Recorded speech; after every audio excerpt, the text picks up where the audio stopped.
Chronicles Medieval is one of those games that will immediately get your imagination going. A vast medieval sandbox, third-person combat, huge battles, castles, armies, sieges, all of the good stuff we know and love as gamers. On paper, it all sounds brilliant. It also sounds absolutely enormous in a slightly worrying way. And that's why the conversation around Chronicles has become so interesting. After a big reveal with Tom Hardy in the trailer, plenty of attention and a very ambitious pitch, we're now in this awkward waiting period. Now, the game is still aiming for early access in 2026, but the team also openly said they originally planned to show new gameplay at the end of last year, and this was delayed.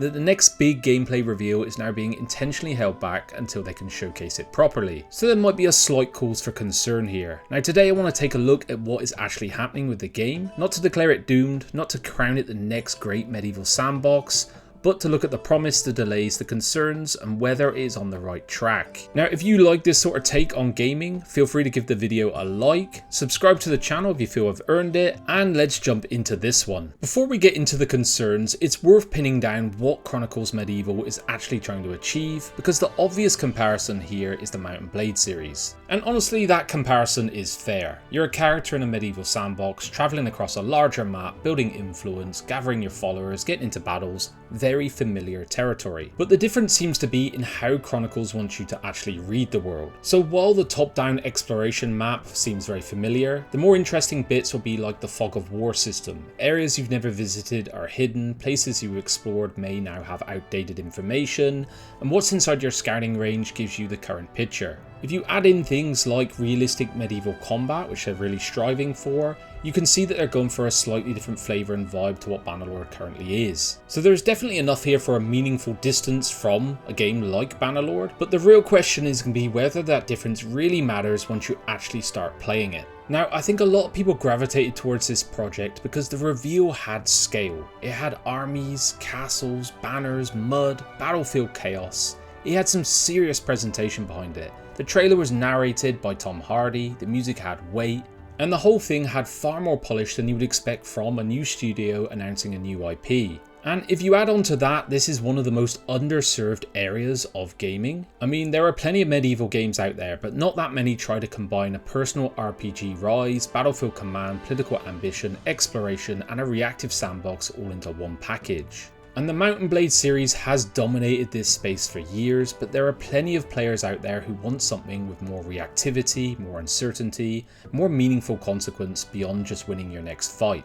And all of this is properly exciting. It's a great pitch, because a trailer and presentation like this will get you wish lists. But a game like this will live and die whether the systems underneath actually hold all of this together. And now we enter the more awkward part of this conversation, the uncertainty about where the project actually is. To be clear, I wouldn't say that Chronicles Medieval has vanished, and I'm not going to frame it as some dramatic disaster. The game is still aiming for early access this year.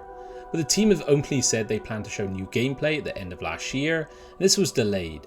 And the next major gameplay reveal is now being held back for the right moment. And I understand that. For a game like this, you probably don't want to show anything that's half-baked. But at the same time, this is where the communication is getting a bit messy, because most people are not living in the official Discord. They check Steam, YouTube, maybe the odd dev post. And from that perspective, the Steam page hasn't really been the clearest place to understand the delay or where the project currently stands, and I only saw the Discord comment because someone sent it to me. Now, this could just be slightly clumsy communication, or maybe it's a deliberate choice to keep the delay a bit quieter until they're ready for the next big showcase. I don't really know which it is, but either way it is creating a communication gap. After I did a previous video on this as well, I did get a fair amount of pushback in their Discord.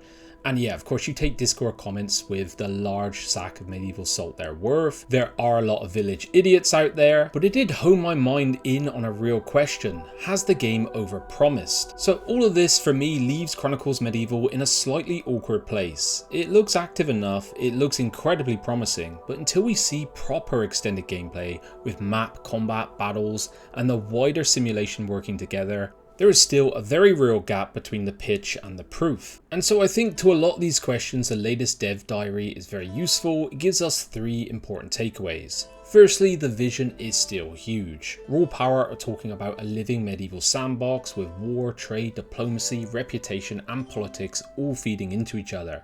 Caravans being attacked can affect grain prices. lords can rise and fall, your reputation can take years to build and then collapse in an afternoon, and so a world with traceable consequences sounds very exciting to me. Secondly, the early access is more clearly defined than the full vision. They state that the first version is mainly built around becoming a fledgling army commander. You're going to create your character, explore the map, fight in large scale battles, and work your way up the feudal ladder.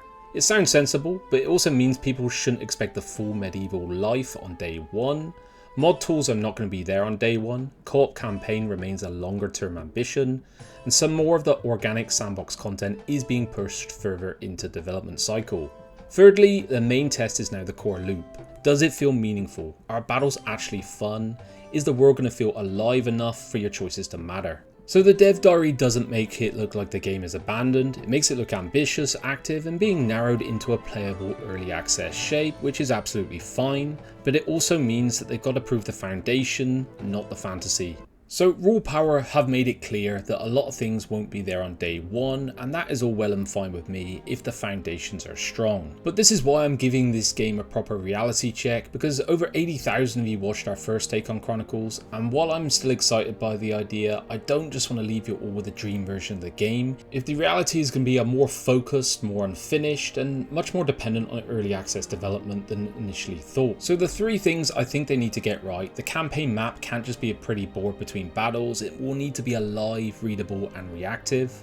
Battles can't just be cinematic either. Deployment, terrain, morale, army composition, all the combat side of it will need to feel genuinely real and tactical, and then progression will need to matter as well. Starting as a nobody and climbing the feudal ladder is a great fantasy, but if the climb is fight, loot, recruit, repeat, then Chronicles feels more like it'll be a Bannerlord clone. And those are my main critiques right now, and for God's sakes be more communicative on your Steam page. But in summary, no, I don't think Chronicles Medieval is doomed in any way, but it does need to show its hand soon. So let me know what you guys think. Are you still excited? Are you more cautious? Are you waiting for some proper gameplay before you don your medieval armor? Alright, if you've enjoyed this, give the video a like, do all the other stuff as well, and we'll keep following this one as it moves on. Alright, see you on the next one. Bye bye.